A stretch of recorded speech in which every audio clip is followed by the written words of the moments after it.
मंच पर विराजमान इस ग्लोबल कश्मीरी कॉन्क्लेव में उपस्थित सभी सम्मानित महानुभाव, श्री नासिर असलम वानी साहब, सभागार में उपस्थित देश और दुनिया के विभिन्न कोनों से आए हुए कश्मीरी पंडित समाज के सभी महानुभाव, आमंत्रित अतिथिगण, प्रशासन के मेरे सहयोगी भाइयों, बहनों और मित्रों, कश्मीरी पंडित समुदाय के देश विदेश से आए सम्मानित अतिथियों को मैं इस मिट्टी के दृढ़ एवं साहसी पुत्रों और पुत्रियों के रूप में देख रहा हूं, जिन्होंने इतिहास का भार अपने कंधों पर उठा के रखा है। आज श्रीनगर में हम सब एक ऐसे क्षण के साक्षी बन रहे हैं जो निश्चित रूप से परिवर्तनकारी है। इस मिट्टी ने प्राचीन काल में कश्मीरी पंडित समुदाय के गौरव को देखा है। बाद में श्रीनगर शहर ने उनके घावों को भी देखा है और उनके पुनर्जन्म की विजय का साक्षी भी बना है। कश्मीरी पंडित समुदाय की यात्रा निसंदेह नरसंहार, संघर्ष और निर्वासन से चिन्हित रही है। जिन्हें अपनी ही भूमि से निर्वासित कर दिया जाए, वे आज लौट रहे हैं। इस वापसी में आशा का एक संदेश निहित है और ये वापसी मैं समझता हूं कि सच्ची विजय का प्रतीक भी है। मैं मानता हूं कि सच्ची विजय दर्द के बावजूद आगे बढ़ने में होती है। सच्ची विजय ये है कि हम अपने घावों को अपनी पहचान न बनने दें, बल्कि उन्हें अपनी शक्ति का स्रोत बना लें। यही कश्मीरी पंडित समुदाय ने किया है। पूरा विश्व गवाह है कि 90 के दशक में कश्मीरी पंडित समुदाय ने अकल्पनीय क्रूरता का सामना किया था, नरसंहार झेला, रातों रात अपना सब कुछ छोड़कर उन्हें निर्वासन का जीवन जीने के लिए विवश किया गया। देश के अलग अलग शहरों में, दुनिया के अलग अलग देशों में एक समाज बिखर गया, अपनों से बिखर गया। रक्त और दर्द में सने जीवन ने कश्मीरी पंडित भाई बहनों को दो रास्ते उस समय उपलब्ध कराए थे। एक रास्ता था कटुता का, निराशा का, और दूसरा रास्ता था निर्माण का और सृजन का तथा सेवा का। अभी मेरे पूर्व के वक्ता ने बताया कि कटुता हमने नहीं पाली। पहला रास्ता जो कटुता का था वो बड़ा आसान था, लेकिन आप सबने दूसरा रास्ता चुना और एक नए इतिहास का सृजन भी किया। आप नरसंहार का दर्द अपने साथ लेकर गए, किंतु ये भी सच है कि कश्मीरी पंडित समुदाय अपने उद्देश्य से कभी विमुख नहीं हुआ। तमाम झंझावातों, विपत्तियों ने आपका और आपके समाज का मनोबल तोड़ने में सफलता नहीं पाई। पीड़ा ने समुदाय की महत्वाकांक्षा को मौन नहीं किया। इसके विपरीत समाज ने अपना भाग्य स्वयं लिखने का फैसला किया, उद्योग स्थापित किए, संस्थानों को आकार दिया, इनोवेशंस का नेतृत्व किया, दुनिया भर में सम्मान भी अर्जित किया। और मुझे प्रसन्नता है कि आज कश्मीरी पंडित समुदाय केवल अपने अस्तित्व को संवारने के लिए नहीं, बल्कि सफलता की नई ऊंचाई तय करने के लिए देश में भी और दुनिया में सम्मानित हो रहे हैं। दुनिया आज कश्मीरी पंडित समुदाय की प्रतिभा, उनके नेतृत्व और मानवता के प्रति उनके योगदान और उनके सभ्यतागत मूल्यों को स्वीकार कर रही है।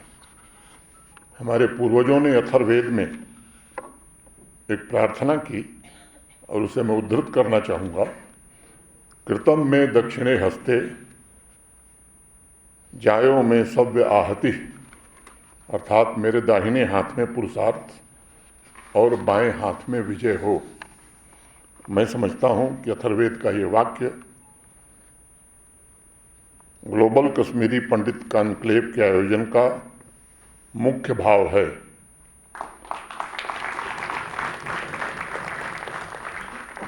मैं कह सकता हूं कि यह आपके धैर्य और दृढ़ता का उत्सव है। आज का ये कॉन्क्लेव यह आपकी उपलब्धियों का सम्मान भी है, और सबसे महत्वपूर्ण बात यह है कि एक नए मार्ग की नींव भी आप रखने जा रहे हैं। आज ये निश्चित रूप से आपकी वापसी तय करेगा। इस कॉन्क्लेव के माध्यम से business leaders, corporate leaders, technology entrepreneurs, सांस्कृतिक प्रतीकों की उपस्थिति, ये सब मिलाकर एक गहरा संकेत देती है। ये जम्मू कश्मीर की सुरक्षा में विश्वास का भी एक संकेत है, जिसका जिक्र पहले हुआ है, और माननीय प्रधानमंत्री जी के प्रशासनिक स्थिरता पर भरोसे का भी एक बड़ा संकेत है।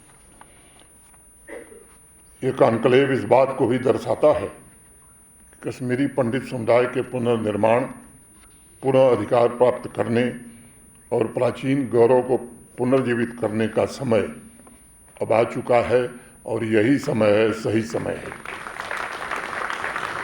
मित्रों, इस कॉन्क्लेव में ग्लोबल इंडस्ट्री का निर्माण और सामूहिक आर्थिक भविष्य जैसे विषयों पर आयोजित चर्चाएं केवल सामान्य विचार विमर्श नहीं हैं, वे रूपरेखाएं हैं सांस्कृतिक पुनर्जागरण की, इकोनॉमिक एम्पावरमेंट की और सामुदायिक पुनर्स्थापन की।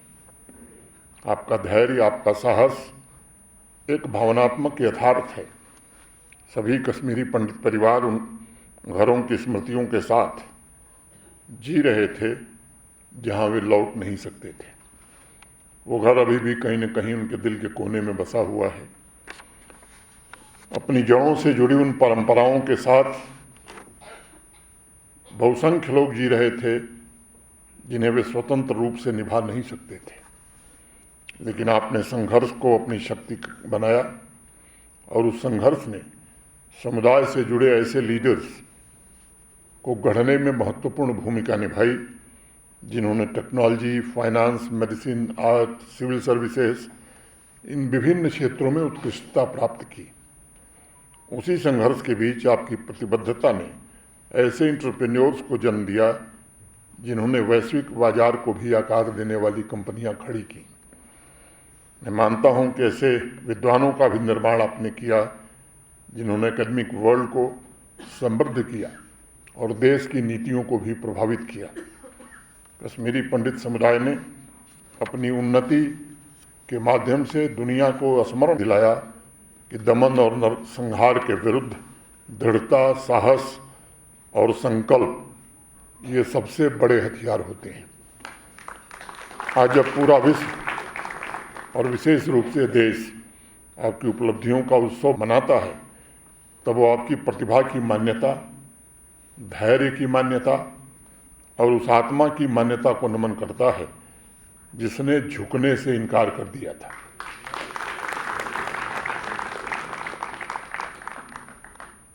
अगर इस दृष्टि से देखा जाए तो जम्मू कश्मीर में इस सम्मेलन का आयोजन लगता होगा कि प्रतीकात्मक है, लेकिन मुझे लगता है कि वितस्ता की धरती पर यह साहस की अनगिनत कहानियों का एक विराट संगम है।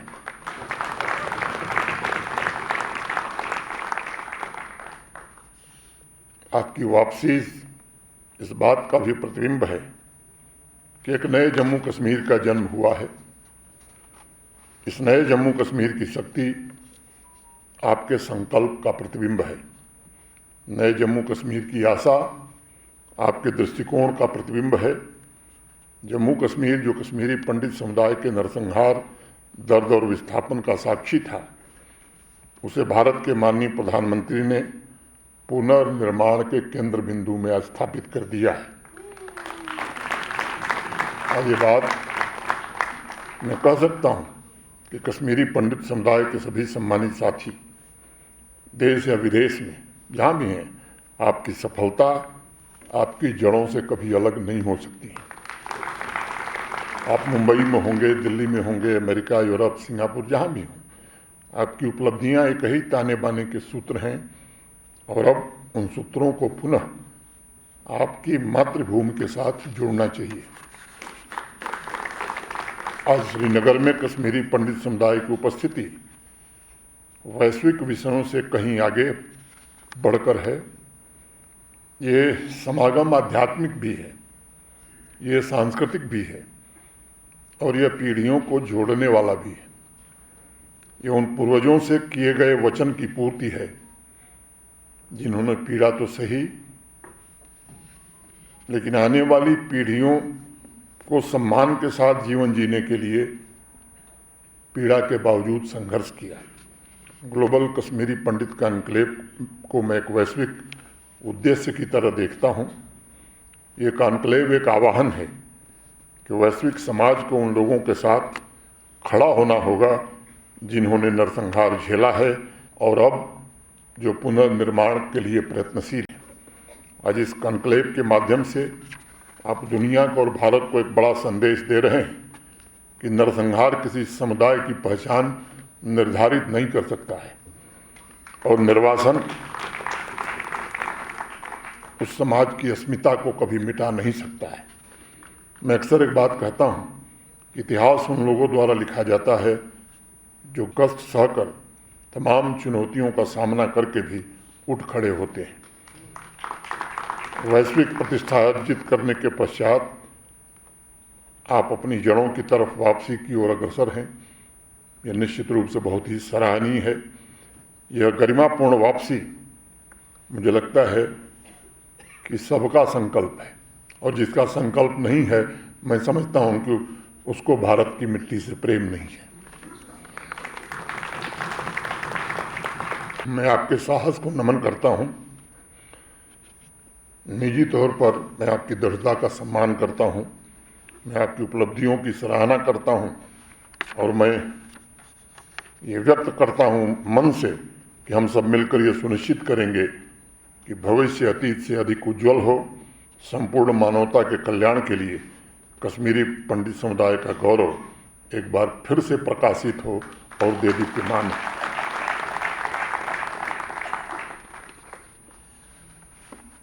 बात पूरी करने के पहले मैं आप सबसे एक दो आग्रह करना चाहता हूं। समय माकूल है कि आप जम्मू कश्मीर में ऐसे इंस्टीट्यूशंस निर्मित करें जो आपकी विरासत की अमर कहानी को केवल बढ़ाए नहीं, आने वाली पीढ़ियों को सौंपे। इंडस्ट्री हो, एजुकेशन हो, आर्ट हो, अध्यात्म हो, इन सभी से जुड़े विभिन्न क्षेत्रों में आपका योगदान ये समय की आवश्यकता है जम्मू कश्मीर के लिए। आपके त्याग, आपकी तपस्या ने आपको गढ़ा है और उसका कुछ अंश आपकी मातृभूमि जम्मू कश्मीर को मिलना ही चाहिए और तभी इस मिट्टी का सौभाग्य मैं समझता हूँ सफल हो पाएगा। मेरा मानना है कि किसी भी जीवन का मूल्यांकन इस आधार पर होता है कि हमने समाज को, अपनी मातृभूमि को कितना लौटाया, कितनों के जीवन में आशा जगाई और अपने समाज तथा अपनी मातृभूमि और देश को कितना बेहतर बनाकर छोड़ा। व्यक्तिगत उपलब्धियां हो सकती हैं, कभी कभी उससे संतोष मिलता है, लेकिन इतिहास लिखने वालों को संतोष नहीं मिलता। इतिहास उनका लिखा जाता है जो मातृभूमि और राष्ट्र के लिए कुछ छोड़कर जाते हैं। और मुझे लगता है कि सार्थक जीवन की पहचान भी यही है, यही सच्ची सेवा है, यही वो विरासत है जो आने वाली पीढ़ियों को प्रेरित करती रहेगी। मैं बाकी किसी विवाद में नहीं जाना चाहता हूँ, बहुत सारी बातें मुझे कहने के लिए हैं, लेकिन आज ये अवसर नहीं है उसका मैं जिक्र करूँ। लेकिन ये भी सच है कि भारत में सांस्कृतिक और आध्यात्मिक पुनर्जागरण का एक कालखंड पिछले दशक से शुरू हुआ है और दिन पर दिन ये पुनर्जागरण जोर पकड़ता जा रहा है। और मुझे विश्वास है कि ये पुनर्जागरण निश्चित रूप से भारत को, जो भारत के लोगों का रिजॉल्व है कि एक विकसित भारत बनाना है, उसमें पहुंचाने में मदद करेगा। और आपका भी योगदान मैं समझता हूं कि विकसित भारत के निर्माण में किसी से कम नहीं होगा, ऐसा मुझे पूरा भरोसा है। हम सब तो ये मानते हैं कि जननी जन्मभूमि स्वर्गादपि गरीयसी, इस परंपरा के हम सब लोग हैं। अंत में अपनी बात पूरी करने के पहले दीनानाथ कौल जी ने एक कविता लिखी, उसको मैं आपके बीच उद्धृत करके अपनी बात पूरी करूंगा। इसमें खिलकर सुमन मन का नित संदेशा लाते हैं। इसमें मैंने इसी मिट्टी में, इसमें खिलकर सुमन मन का नित संदेशा लाते हैं। सिर पर शीतल छाया करके प्यार चिनार जताते हैं। अर्जुन सा योद्धा रहता है, अर्जुन सा योद्धा रहता है इसकी पहरेदारी में। बुद्ध यहाँ करुणा के आंसू बोले क्यारी क्यारी में। गाते हैं महजूर यहाँ पर कश्मीर की घाटी में। राग रविंद्र उठाया करते बंग देश की माटी से। यहाँ शराफत और मोहब्बत की बहती रहती है धारा। देखो ऐसी रीत हमारी, ऐसा है संसार हमारा। देखो ऐसी रीत हमारी, ऐसा है संसार हमारा। बहुत बहुत धन्यवाद। मैं आप सबके प्रति हृदय से कृतज्ञता ज्ञापित करते हुए अपनी बात मैं यहीं पूरी करता हूँ। जय हिंद, जय भारत।